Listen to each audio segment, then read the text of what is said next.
Assalamualaikum warahmatullahi wabarakatuh. Kami dari kelas Agribisnis Peternakan 3A, kelompok 1 yang beranggotakan Arefa Nafataris Fatma, Elok Dwi Martikawati, Muhammad Akbar Atorik, Nanda Puspitarini, Nurul Aziza, Nurul Komariah, dan Yasinta Fikrianti. Di sini kami akan menjelaskan tentang analisis kelayakan usaha pengemukan ternak domba yang berlokasikan di Desa Bandung, Kecamatan Bandung, Kabupaten Tulungagung, Jawa Timur. Sejarah usaha pengemukan domba. Populasi domba di Malang, Jawa Timur terjadi peningkatan dari tahun ke tahun. Berdasarkan data statistik pada tahun 2011, populasi domba sebanyak 26.237 ekor dan pada tahun 2017 sebanyak 33.776 ekor. Data BPS tahun 2018.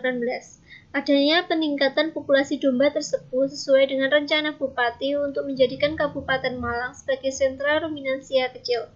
MT Farm mengambil bidang pengemukan dikarenakan dengan beberapa alasan tertentu, yaitu diantaranya perputaran modal yang cepat, manajemen resiko yang tidak terlalu besar apabila dibanding dengan breeding, bisa meminimalisir kerugian apabila harga pasar turun dengan sedikit menambah waktu pemeliharaan, serta harga bisa lebih tinggi 2 kali lipat apabila telah memasuki Hari Raya Idul Adha.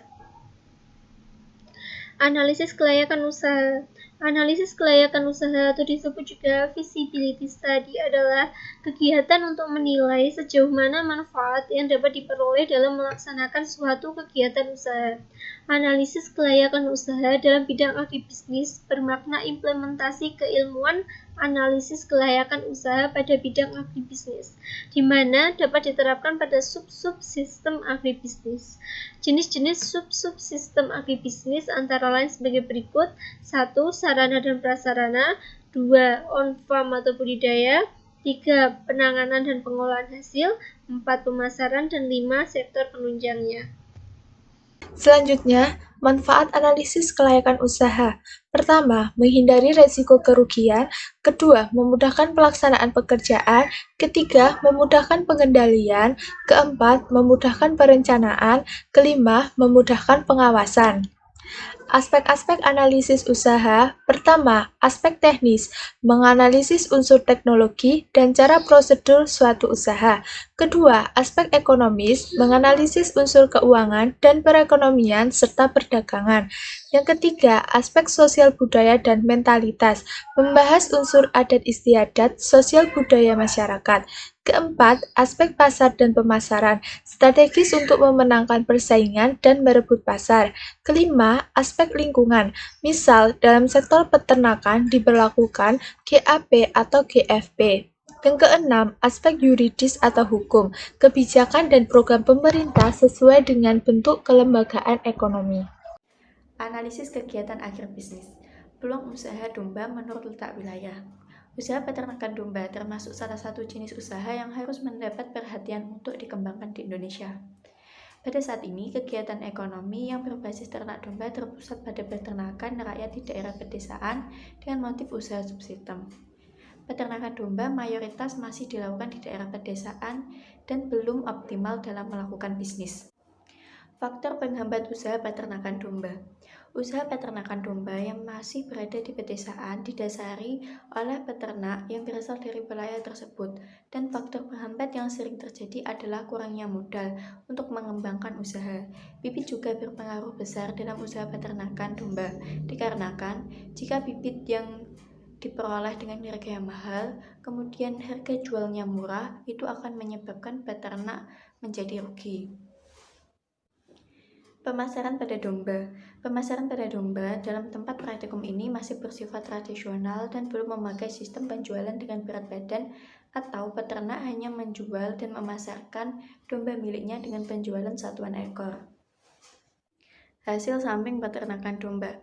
Hasil samping peternakan domba antara lain bulu, kotoran, dan urin. Hasil samping tersebut bisa menyumbang pengeluaran peternakan pada saat ini. Kotoran kambing atau domba, satu karungnya dihargai dengan Rp15.000. Hal ini bisa menjadi peluang lain pendapatan selain domba itu sendiri. Pembentukan kelompok peternakan. Pembentukan kelompok peternakan domba sampai saat ini lebih didasarkan pada efisiensi budidaya yang lebih memberikan curahan perhatian pada kelancaran produksi untuk menghasilkan karakteristik domba yang baik menurut produsen. Manajemen keuangan dalam agribisnis 1. Neraca MT Farm neraca 22 Oktober 2018. Aktiva lancar kas 4.250.000, efek 6 juta, piutang dagang 8.760.000, persediaan barang 15.485.000, total aktiva lancar 34.495.000, aktiva tetap berupa tanah 15.200.000, bangunan dan peralatan 10.700.000, kendaraan 7 juta, total aktiva tetap 32.900.000, total aktiva yaitu 67.395.000. Hutang lancar berupa hutang dagang 5.298.000, hutang wesel 3.400.000, hutang pajak 890.000, total hutang lancar 9.548.000. Hutang jangka panjang yaitu hutang obligasi 17 juta, hutang bank 5 juta, total hutang jangka panjang 22 juta, modal 38 juta, total hutang dan modal 69.548.000. 2. Laporan rugi laba MT Farm.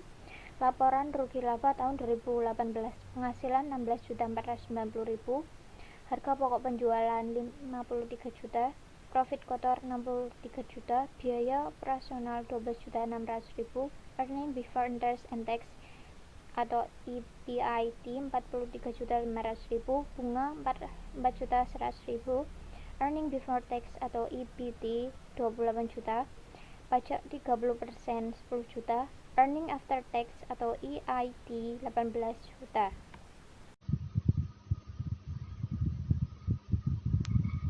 Selanjutnya yaitu mengenai evaluasi agribisnis. Likuiditas. Likuiditas merupakan kemampuan perusahaan agribisnis untuk memenuhi kebutuhan kewajibannya yang segera harus dipenuhi. Untuk mencari likuiditas sendiri, likuiditas sama dengan aktiva lancar dibagi hutang lancar. Selanjutnya yaitu mengenai solvabilitas. Solvabilitas merupakan kemampuan perusahaan agribisnis untuk memenuhi semua kewajibannya apabila perusahaan dilikuidasi.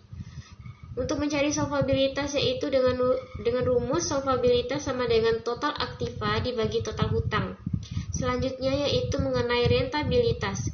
Rentabilitas ekonomi atau RE adalah kemampuan perusahaan untuk menghasilkan profit dengan semua modal. Sedangkan rentabilitas modal sendiri adalah kemampuan perusahaan untuk menghasilkan profit dengan modal sendiri. Selanjutnya yaitu mengenai analisis keuangan. Total dari biaya tetap sebesar 4.470.000. Terbesar merupakan pembelian tong sebesar 2 juta yang akan digunakan untuk penyimpanan dan proses anaerob dari pakan fermentasi baik kering maupun basah, disusul pembelian alat pelindung diri sebesar 650.000 dan peralatan-peralatan lainnya. Bibit awalan merupakan komponen biaya terbesar. Pembelian 30 ekor bibit domba penggemukan dengan harga per ekornya sebesar 1.200.000 sehingga total biaya yang dibutuhkan untuk pembelian bibit sebesar 36 juta. Pembelian pakan merupakan biaya terbesar kedua dalam proses produksi dengan 3 komponen pakan yaitu pakan fermentasi, konsentrat, serta pakan tambahan berupa comboran dengan total berat pakan selama satu periode sebesar 2,5 ton sehingga memerlukan biaya sebesar 5.220.000. Total biaya variabelnya selama satu periode produksi penggemukan sebesar 43.770.000. Total pendapatan yang dapat didapatkan dalam satu periode pemeliharaan sebesar 57.960.000. Break-even point merupakan kondisi perusahaan di mana pengeluaran yang dikeluarkan untuk membuat atau memproduksi suatu produk dengan pendapatan yang diterima dari penjualan suatu produk itu impas.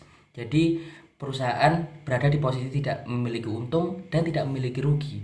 Nah, pada break even point atau titik impas itu dibagi menjadi dua, teman-teman. Ada break even point rupiah yang hasilnya itu bernilai nominal rupiah, dan juga ada break even point kuantitas atau break even point yang memiliki nilai jumlah barang yang dikeluarkan.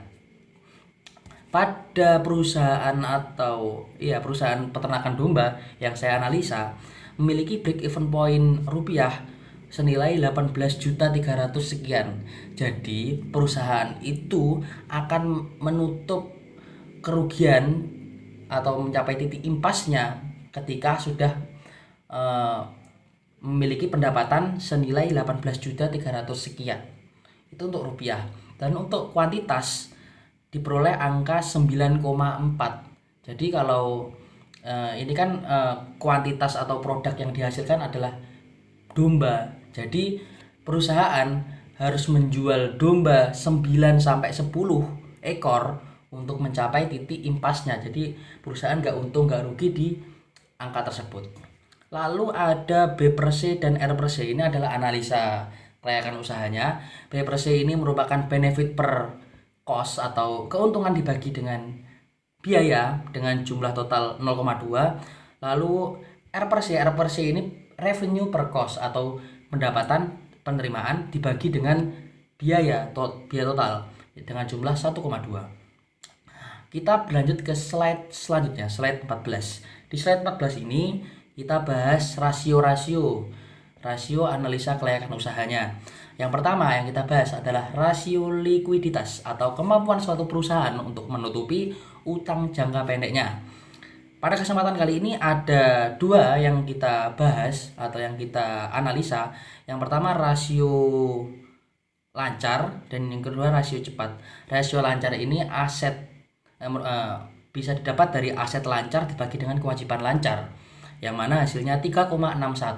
Lalu ada rasio cepat, yakni aset lancar dikurangi dengan persediaan dibagi dengan kewajiban lancarnya dengan nilai 1,99.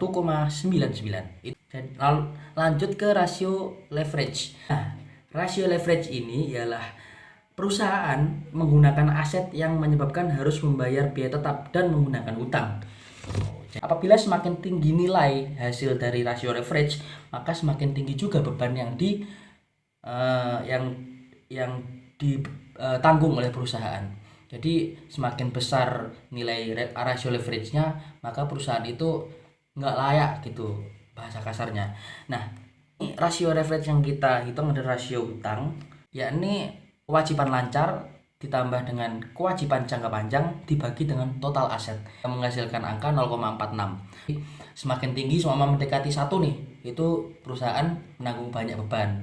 Jadi nggak layak untuk dijalankan. Lalu ada rasio aktivitas selanjutnya ya. Nah, rasio aktivitas ini merupakan besarnya aktivitas perusahaan dalam mengelola berbagai sumber dana.